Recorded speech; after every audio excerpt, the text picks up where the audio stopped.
So nation is a group of people who shares a common identity, and they share a common culture and attachment to some territory. So because they share common culture and the attachment to that territory, that makes them a nation.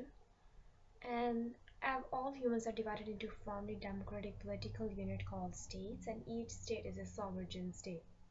A nation-state is a clearly defined culture group occupying a spatially defined territory.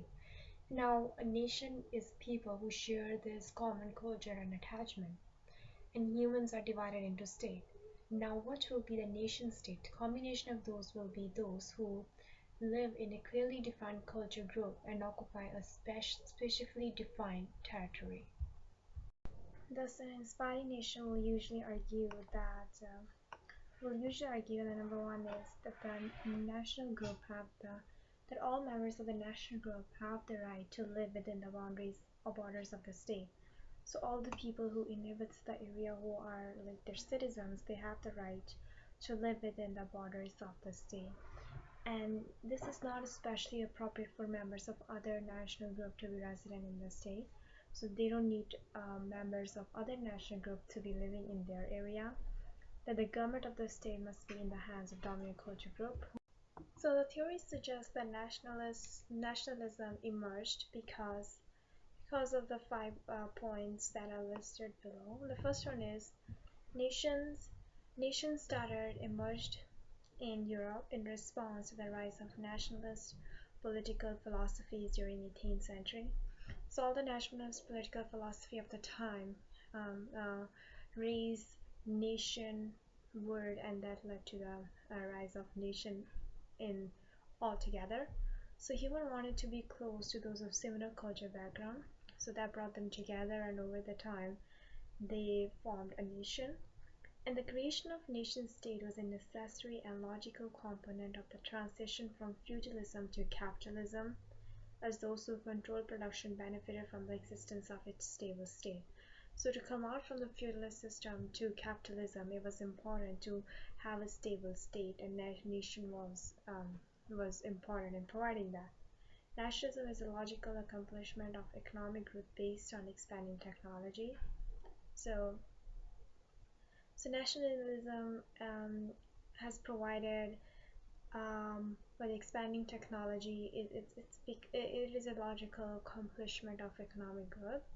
And the principle of one state, one culture arises from the collapse of local communities and the need for effective communication with a larger unit. So as we have become one state, one culture, it has led to collapse of local community, and we have gone out in the larger unit, right? So nationalism played an important role here as well.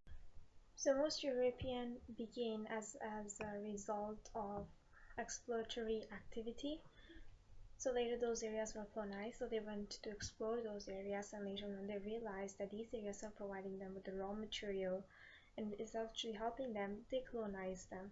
So when they left, then many people believed that imperialism, in which one powerful state or territory seeks to control another weaker territory, has had extremely negative consequences for the less powerful area.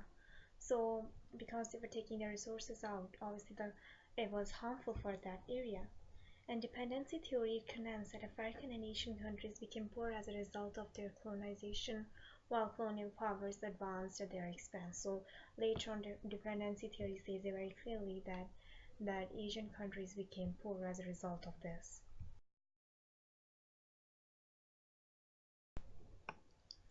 So Ratzel tells about the state creation, and the first one is he viewed state as organisms, and it says processing through a life, and he had 7 laws as to how state is created.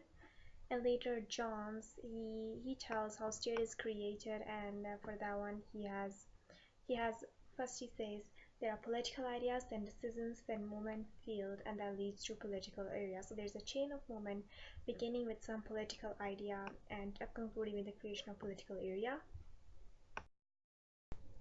So Dusich tells how state is created by the process of 8 stages.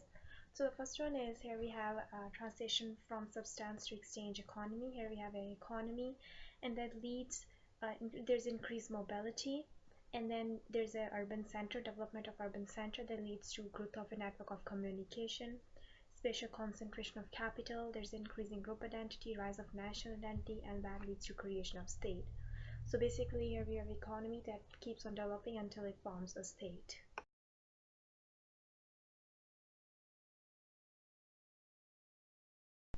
So the first one is heartland theory, and it's a theory based on assumption that the land-based state controlling the Eurasian heartland held the key to world domination. And in Rimland theory, it held the assumption that state controlling the area surrounding Eurasian heartland held the key to world domination. So first one is about the example Nazi Germany, and second one is British Empire.